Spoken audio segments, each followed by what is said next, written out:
Hi, welcome to Micro171. Nearly a week after free agency officially commenced, many NFL rosters look decidedly different. And as money and players move around, so do draft needs.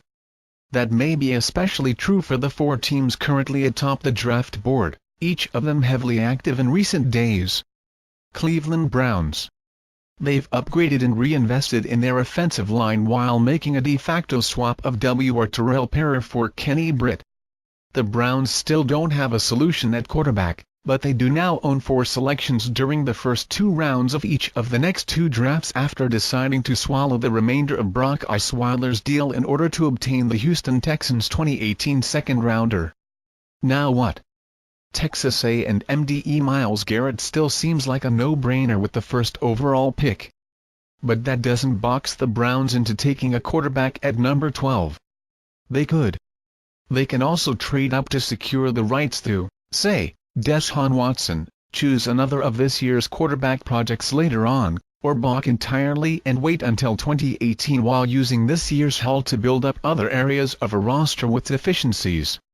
Cleveland also has the draft equity to make a run at Jimmy Garoppolo, Kirk Cousins, A.J. McCarron or another established quarterback down the road. Bottom line, this franchise needs a lot of help, and there's no reason to overpay for anyone right now when the Browns can continue to adhere to their preference of collecting young players. Cap space, they still have more than $60 million in additional draft picks. San Francisco 49ers. Like the Browns, they remain unsettled long-term under center. However, veterans Brian Hoyer and Matt Barkley are now on board to at least handle the job for 2017, providing more flexibility than the franchise had just a week ago. New coach Kyle Shanahan and GM John Lynch targeted other mid-tier free agents like W.R. Marquise Goodwin, D.T. Earl Mitchell, L.B. Malcolm Smith, F.B. Kyle Juszczyk and T.E. Logan Paulson. W.R. Pierre Garcon is the biggest name to come aboard. But San Francisco has been prudent financially and currently retains more than $80 million in cap space, most in the league. Now what? The Niners could use the draft's second overall pick on a rookie passer if they fall in love with Watson, Mitchell Trubisky or someone else.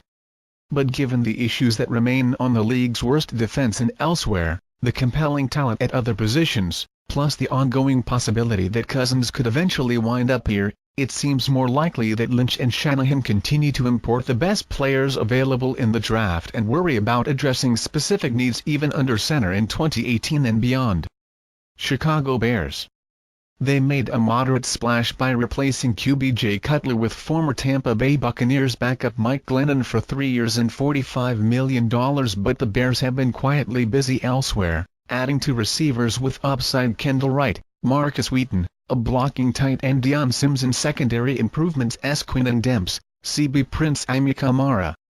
Now what? Though moving on from Cutler had become imperative, Glennon is probably no more than a placeholder. His deal offers an out after 1 year, so the Bears find themselves in a position similar to the teams picking above them at quarterback. But for a team that won 3 games in 2016, Chicago is hardly bereft of talent. A big-time receiver may make sense with Alshon Jeffery moving on and Kevin White still unproven. A stud defensive lineman would definitely make more sense than reaching for a quarterback or left tackle at number 3. But given the players GM Ryan Pace has already added, he might more comfortably roll the dice if not consider trading out if the right value is offered. Jacksonville Jaguars. A defense that was sneaky good in 2016 welcomes C.B.A.J. Bowie, D.L. Calais Campbell, both arguably the best free agents at their respective posts, and S. Barry Church. This franchise that has been unafraid to spend on veterans in recent years and remains in position to continue doing so. Now what? A week ago, the Jags might have felt compelled to roll with the best available player at number 4, which likely would have been a defender. But new Executive Vice President Tom Coughlin sounds committed to helping QB Blake Bortles beyond supporting him with what appears to be a loaded defense.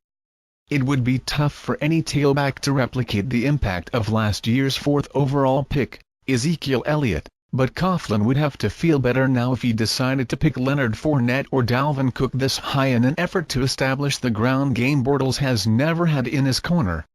Of course, if Coughlin and new coach Doug Marrone suspect they need a new look at quarterback, they could also opt for a replacement to push Bortles, whose future remains uncertain as the team faces a May deadline to decide on his 2018 option.